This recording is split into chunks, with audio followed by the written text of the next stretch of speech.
Welcome to the law teller YouTube channel. ఇప్పుడు నేను చెప్పే టాపిక్ ఏంటంటే, పోక్సో యాక్ట్లో సుప్రీంకోర్టు కొత్తగా సెంట్రల్ గవర్నమెంట్కి ఒక సజెషన్ ఇచ్చింది.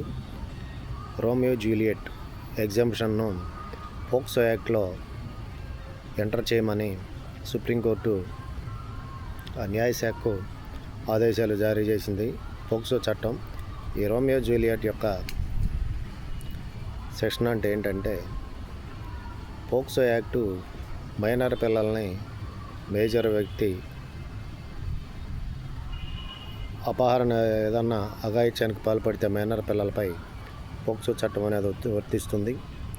అలా కాకుండా మైనర్ పిల్లలే ఈ పోక్సో కేసుల్లో ఏదన్నా చేసినప్పుడు, ఏదైనా అఘాయిత్యానికి పాల్పడినప్పుడు మైనర్ పిల్లలే ఏదైనా అఘాయిత్యం చేసినప్పుడు ఈ పోక్సో యాక్ట్ కూడా వర్తించకుండా ఉండేలాగా చర్యలు తీసుకోవాలని, ఈ విక్టిమ్ గాళ్ళకిను ముద్దాయికి మధ్యలో 2-3 సంవత్సరాలు గ్యాప్ ఉంటే ఈ రోమియో జూలియట్ సెషన్ని ఈ పోక్సో యాక్ట్లో ఇంప్లీట్ చేయాలని కేంద్ర న్యాయశాఖకి సుప్రీంకోర్టు సజెషన్ ఇవ్వడం జరిగింది.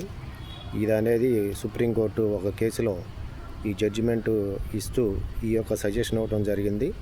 పోక్సో యాక్ట్లో రోమియో జూలియట్ సెక్షన్ అనేది దాన్ని ఇంప్లీట్ చేయాలని చెప్పేసి పోక్సో యాక్ట్లో చెప్పడం జరిగింది. దీనివల్ల అకారణంగా మైనర్లు ఎవరైతే పోక్సో యాక్ట్లో ఇరికించబడుతున్నారో వారికి కొంత ఊరట కలుగుద్ది అనేది సుప్రీంకోర్టు అభిప్రాయపడింది. ఫ్రెండ్స్, దాని గురించి పూర్తి వివరాలు నేను మళ్ళీ వీడియో చేస్తాను.